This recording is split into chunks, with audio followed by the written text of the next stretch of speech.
आयला रंजा सॉरी रणजित महाराज, आपल्या गावात पिझ्झा मिळायला लागला. अरे जत्रेचे परिणाम सगळे. हा? कुठून लांबून लांबून लोक येतात, काहीतरी नव्या आयडिया आपल्या गावच्या लोकांच्या डोक्यात भरून देतात. आपल्या गावातले काय नकलाकारच ना. मग लगेच पिझ्झा आता मागवलाच तुला कळल. पिझ्झा म्हणजे काय, एक तंदूर रोटी, शिमला मिरची, टमाटे, कांदा, कोथिंबीर कापून त्याच्यावर सॉस लावून द्यायचा, तोच पिझ्झा. अरे पण रणजित, लोक गावात येतात ते आवडीने भाजी भाकरी खायला. गावातली संस्कृती परंपरा राहिली कुठं. अरे जगद्गुरु तुकोबाराय म्हणतात तसं, ऐसे कैसे झाले भोंदू, कर्म करून म्हणती साधू, अंगी लावून या राख, डोळे झाकून करती पाप.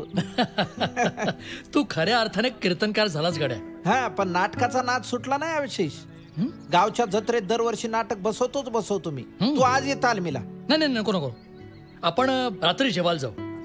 अरे खूप दिवसांनी भेटलोय, मस्त गप्पा मारू, छान जेवू. मला खूप बोलायचं आहे तुझ्याशी. मग तालमीला ये ना, तिथं गप्पा मारत बसू. अरे कसली तालीम घेऊन बसलायस तू. हे बघ रणजित, ह्या नाटकाने ना तुझं भलं होणार आहे ना गावाचं. मी काय म्हणतो रणजित, इतके लोक जमतात तुला ऐकायला, तर तू राजकारणात का नाही उतरत? ते काय आपलं काम नाही बाबा. बरा आहेस ना तू आशिष? अरे तुला माहित नाही अजून गाव किती बदललंय ते.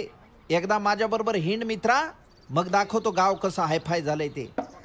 घे पिझ्झा, घे पिझ्झा.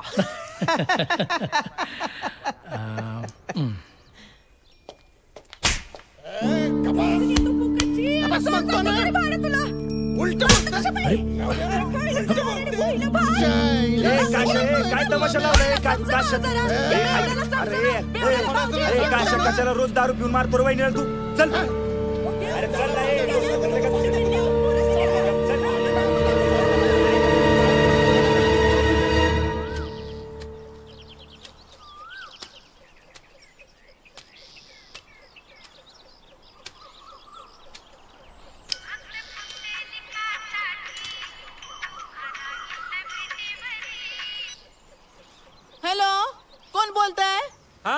भागूजी बोलतोय.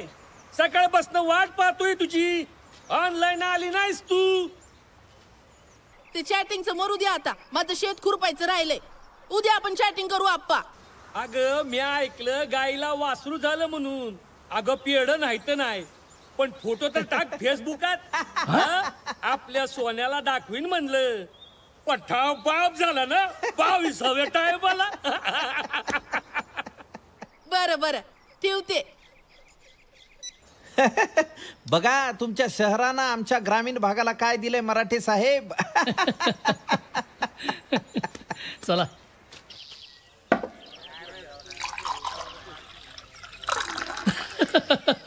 अरे काय इंग्लिश बाबू. देशी दारूच्या दुकानाचं एवढं कल्पक नाव तू कधी पाहिलंयस का? त्या दुकानदाराची हुशारी बघ. मध्ये काय झालं, लोक देशी प्यायचं कमी झाले ना, इंग्लिश प्यायला लागले. म्हणून मग ते काय करायचं, यांनी नाव बदललं इंग्लिश बाबू देशी मेम. म्हणजे काय, एखादा मित्र दुसऱ्या मित्राला घेऊन यायचा दुकानात आणि त्याला विचारायचा, तुला इंग्लिश बाबू पाहिजे की देशी मेम? आता गरीब माणसाला मेम पाहिजे आणि श्रीमंतालाही मेम पाहिजे. याचा वाढला पुन्हा धंदा. पण तुला सांगतो आशिष, ग्रामीण भागात हा रोग झपाट्यानं पसरतोय. या दारूच्या व्यसनात आणि देशी दारूच्या व्यसनात घरादाराची राख रांगोळी होते. मला या व्यसनातनं लोकांना बाहेर काढायचं, म्हणून मी ते जत्रेसाठीचं नाटक करतो. अरे नाटक बघून लोकांनी दारू सोडली असती ना, तर राम गणेश गडकरींचं एकच प्याला बघूनच सोडायला हवी होती. नाही नाही, गडकरींचं नाटक जरा हुकलंय. वा, म्हणजे गडकरी हुकले आणि तू आता बरोबर लिहिणार? नाही, माझं विधान धाडसी आहे मला माहितीये, पण कसं झालं रे, त्यांनी एकच प्याला लिहिलं आणि लोकांनी 15-20 वेळा ते पाहिलं रे. आणि त्या नाटकाची नशाच प्रेक्षकांच्या डोक्यात भिनत गेली. त्याच्यामुळे काय झालं, नाटकाचा संदेश प्रेक्षकांपर्यंत जो पोहोचायचा तो पोहोचलाच नाही. म्हणून मी माझ्या नाटकात फार कंटाळवाणं होऊ नये म्हणून सुरुवातीला विश्वामित्र मेनकेचा कमर्शियल सीन घुसडलाय. चांगलाय चांगलाय.